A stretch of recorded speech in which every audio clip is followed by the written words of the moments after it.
Estamos tudo nessa noite para fazer chegar aqui o melhor lugar do mundo. Até porque neste lugar nós temos a presença de Jesus.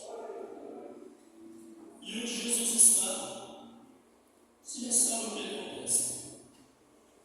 Curas, milagres, vida renovada, transformação. Pessoas que entram deprimidas, ela chega de alegria e felicidade. Alegria de estar ao lado de Jesus. Mateus 4,16, a Bíblia diz: o povo que estava assentado em trevas viu uma grande luz. E eles que estavam sentados na região e sombra da morte, a luz veio. Desde então começou Jesus a pregar e a dizer: rebelei-vos, porque chegado o reino dos céus. Amém. Senhor Jesus, fala comigo, através de sua palavra nesta noite, Senhor. Eu te peço em teu santo nome, eu te agradeço. Amém, Jesus. Os irmãos estão nos seus assentos.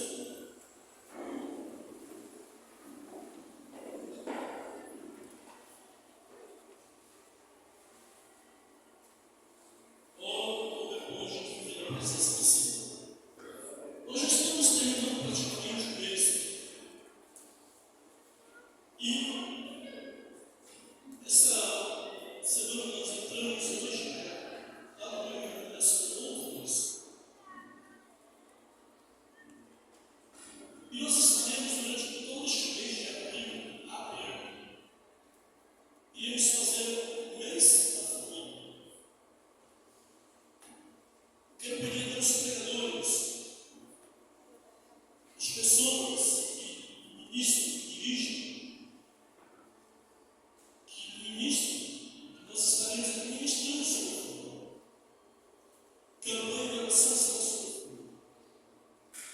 Nós estaremos aqui durante o mês da família, orando para que Deus venha abençoar, para que Deus venha sarar as famílias, curar as feridas que existem na família, para que ele possa ter uma igreja abençoada por Deus. E quero aproveitar este momento aqui para fazer uma palavra baseada no texto que lemos. Eu quero pedir a sua atenção, que você se ligue no que a palavra de Deus vai dizer. Aleluia, louvado seja Deus. Eu me lembro que,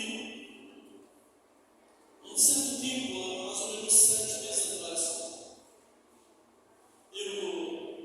enquanto dormia, eu sonhei pregando no meio de uma igreja de pessoas. E quando ministrava uma mensagem que o Senhor dizia para mim, impressionante que eu não pregava aquilo que eu queria pregar, mas o que Deus dizia para mim. E o Senhor dizia que a mensagem principal que nós temos esquecido é a mensagem de salvação. Jesus diz: que adianta o homem, olha aqui, de que adianta o homem ganhar o mundo inteiro e perder sua alma? De que adianta a gente ganhar o mundo inteiro e perder nossa alma? Eu lhe disse: irmão, você sabe o valor de ter uma alma? Em todos os recursos do mundo poderiam pagar. Dinheiro, prata, ouro, nada pode pagar o valor de uma alma. E o Senhor me disse naquele dia que eu estava ali, que muitas vezes as pessoas têm se ensinado a pregar sobre salvação,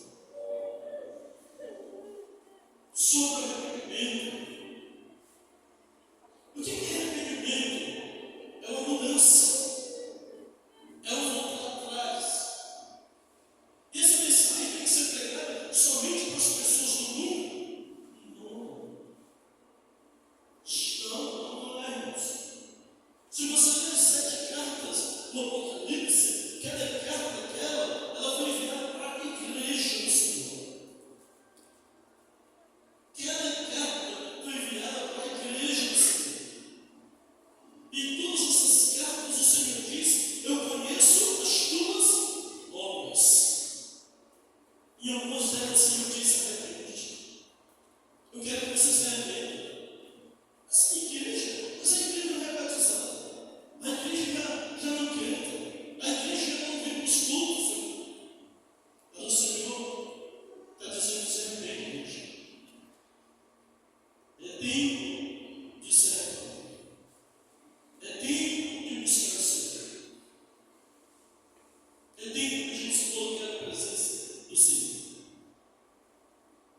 Os sinais, tudo que nós estamos vendo hoje no mundo, essas guerras, rumores de guerras, perseguição ao evangelho, pessoas que têm sofrido pela causa do evangelho.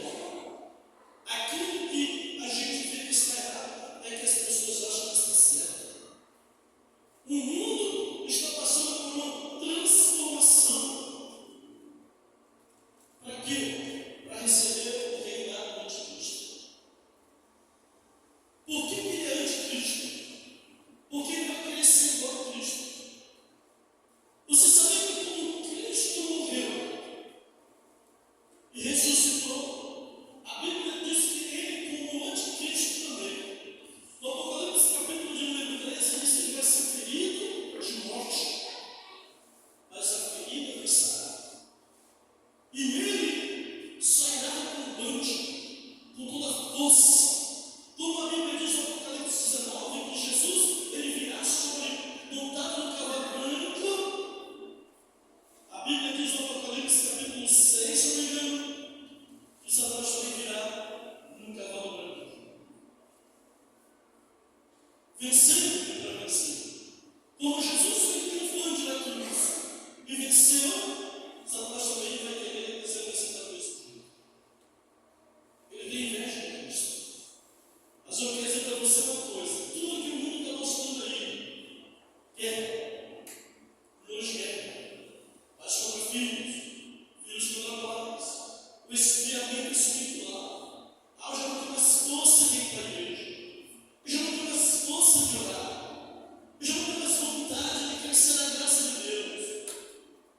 Jesus falou: por se multiplicar o pecado, a iniquidade, o homem de quase todos expirarão. Jesus outra vez disse: será que quando o Filho do Homem voltar, ele vai achar fé na terra?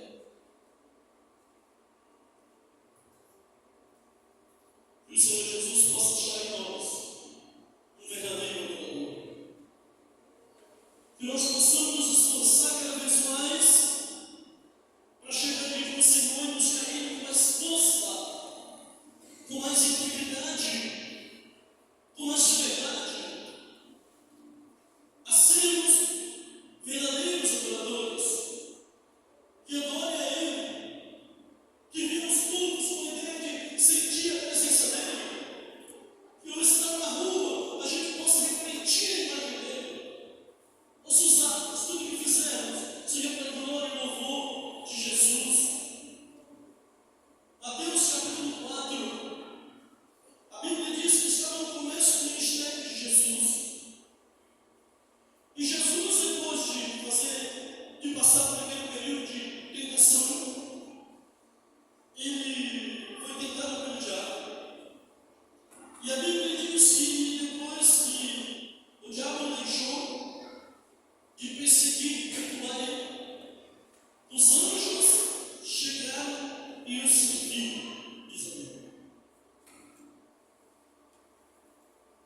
Isso é maravilhoso, porque nós aprendemos aqui. Em toda tribulação, em toda prova, há um momento em que nós seremos consolados pelo Senhor. Amados, a Bíblia diz que Jesus sai dali e ele volta para Galileia. Sai de Nazaré e ele vai para Galileia. E ele foi habitar em Cafarnaum, cidade marítima, à beira do mar, nos confins de Zebulon e Naftalí.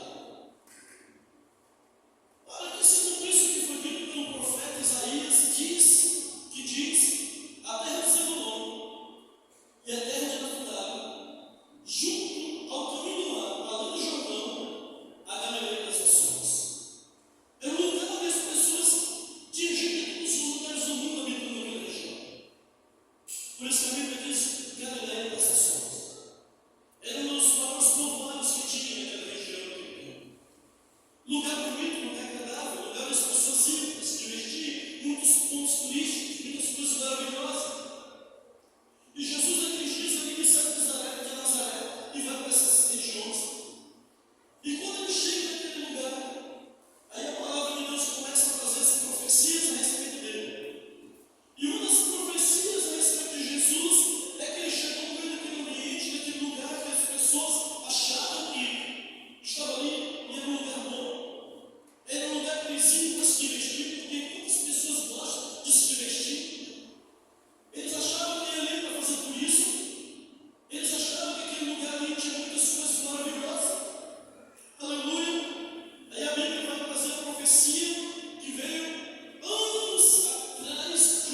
ele para os lugares mais bonitos que tinha Israel. O povo estava sentado aonde? Estava sentado no templo. Mas eles não tinham ido para o lugar da celebração. Eles não tinham ido para o lugar onde eles poderiam ali celebrar, se divertir. Ter momentos de felicidade. Terra rica, terra bonita, lugares onde tinha mar, tinha muitas coisas magníficas. Lugar onde tinha festividades, onde tinha uma festa do povo, muitas festas do povo de Israel. Lugar maravilhoso. Mas a Bíblia diz que eles estavam assentados em. A gente tem que ter cuidado, né? Porque muitas vezes a gente pensa assim, não, mas eu estou vindo para a igreja, né, pastor? Mas às vezes está na situação melhor. Está vendo? Dominado. Não consegue mais se libertar. Não consegue mais se libertar, está dominado. Está sentado em trevas. E não tem nada pior do que uma pessoa viver assentado nas trevas. Porque quem vive nas trevas não vê nada. Alguém aqui já entrou num quarto escuro? Bem escuro? Onde não tinha luz? Porra nenhuma. E aí, qual é a sensação que liberou com ele? Ou é ruim. Eu estava vendo uma reportagem de um homem que ele foi preso no Japão. O Japão tem que ser diferente. Aqui eu vejo só para sabe, é água mineral, é comida das melhores qualidades, tem momentos de lazer, tem muita coisa. Lá no Japão é diferente. O cabra que vai preso lá, ele vai preso mesmo. E o que ele chegou em casa dele, bateu na mulher. Chamaram a polícia, era uma penitenciária do Japão. Passou 20 anos na cadeia. 20 anos sem sair dentro da penitenciária. 20 anos sem ver a luz do sol. 20 anos que as pessoas estão colocando marmitas dentro do buraco que tinha ali. E roupa para ele pelo buraco que tinha ali. 20 anos sem sair ali para tomar banho de sol. 20 anos sem ver nem conversar com ninguém. 20 anos sem ter contato com as pessoas.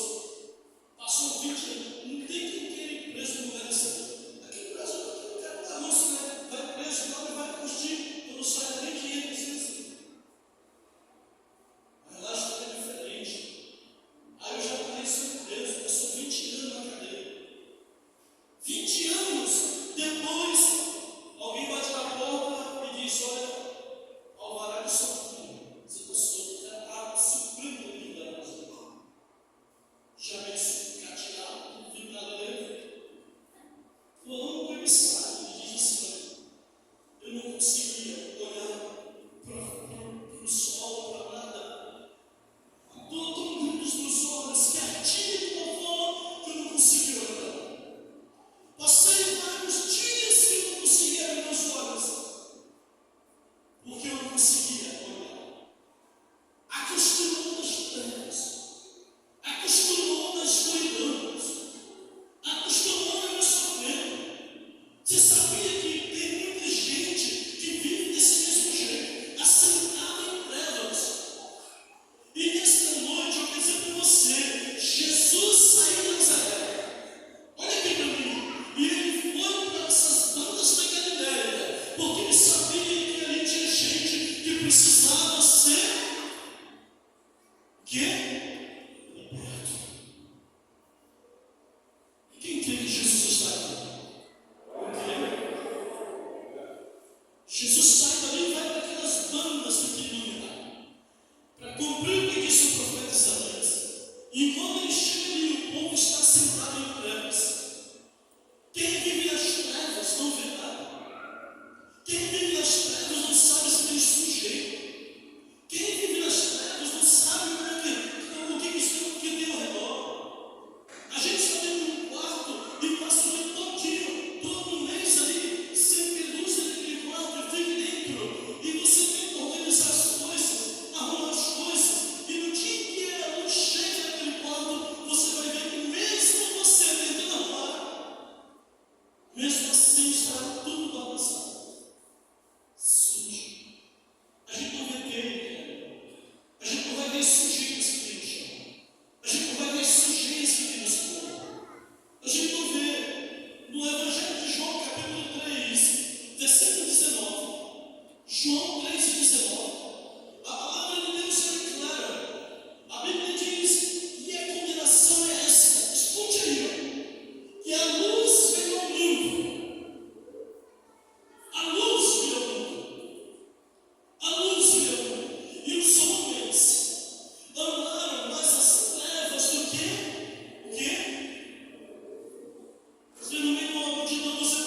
Quem gostaria de receber Jesus como seu Salvador, de aceitar Jesus como Salvador? Tem gente que tem vontade, mas ele está preso nos trevos.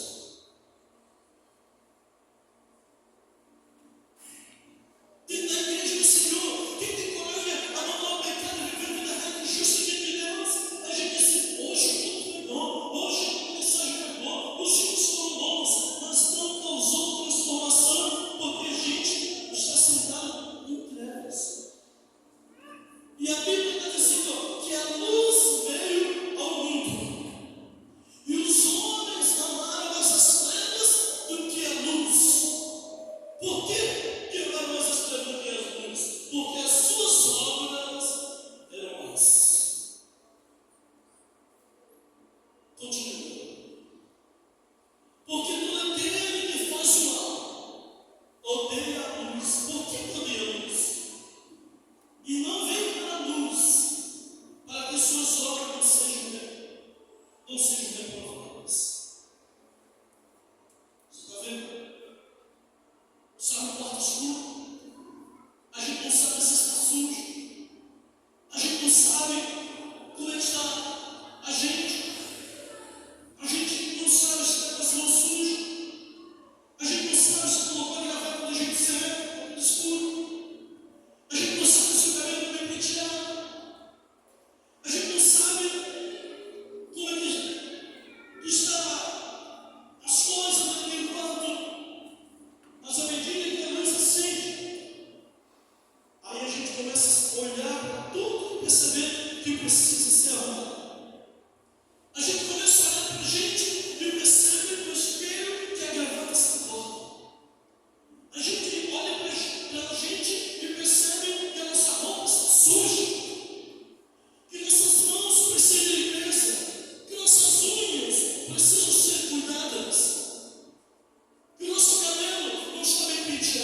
Jesus disse em João 8,12: eu sou a luz do mundo.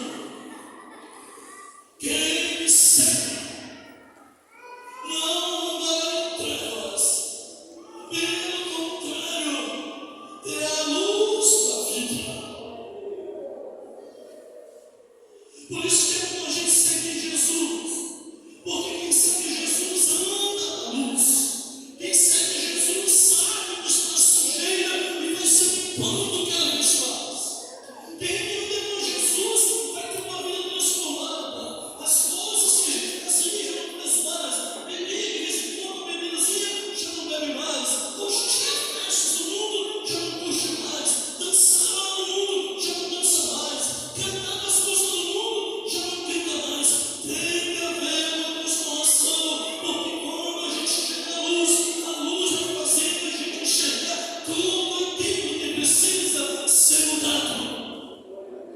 Tudo aquilo que precisa ser transformado. Aleluia. Olha a palavra de Deus, tem um pouco a ver com ele, diz assim, ó, e aos que estavam. Aos que estavam assentados novamente. Só que você já viu a diferença que queria? Qual é a diferença que queria? O povo que está o quê?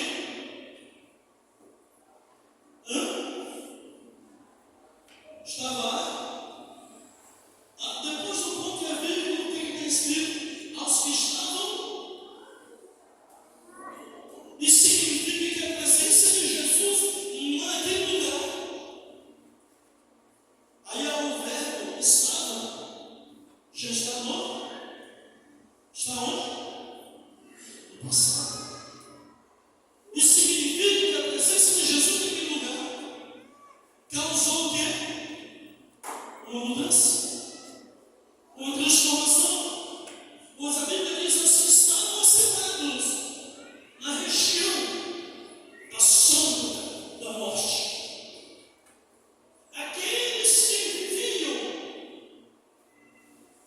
perdidos, sem esperança, sem vida.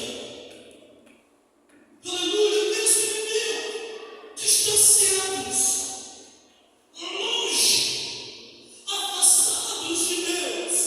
Aleluia. Aí a Bíblia diz aí, ó, a luz.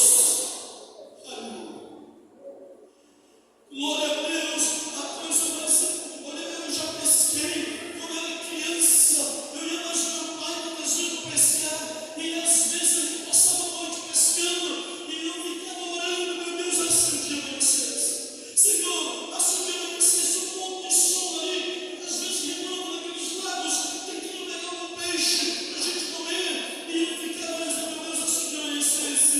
Agora você pergunta por que eu queria que o dia amanhecesse. Porque eu sabia que quando o dia amanhecesse, nós iríamos para casa. Eu sabia que com o raiar do dia, as coisas melhorariam. Aleluia. Eu sabia que quando a luz chegasse, a gente iria voltar para o nosso lar. Aí a Bíblia diz que o povo que estavam assentados na região da sombra da morte, um povo que vivia, podemos dizer assim, no bico do urubu, estavam determinados a morrer. Viviam na região da sombra da morte. Um povo que vivia no pecado. Um povo que vivia achando que ser crente só porque vive na igreja do amor. Nós estávamos fazendo tudo que era errado aos olhos de Deus. Aí o Senhor, quando chega naquele lugar, o verbo muda. Tem um ponto, uma vírgula aí, que dá uma diferença grande na vida de um homem. Um homem que estava sentado em trevas, e agora aqueles que estavam assentados, aleluia, viam raiar o sol de luz. E esta luz é Jesus Cristo, aleluia. É aquele que transforma, é aquele que faz maravilhas, é aquele que liberta, é aquele que faz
precisar de um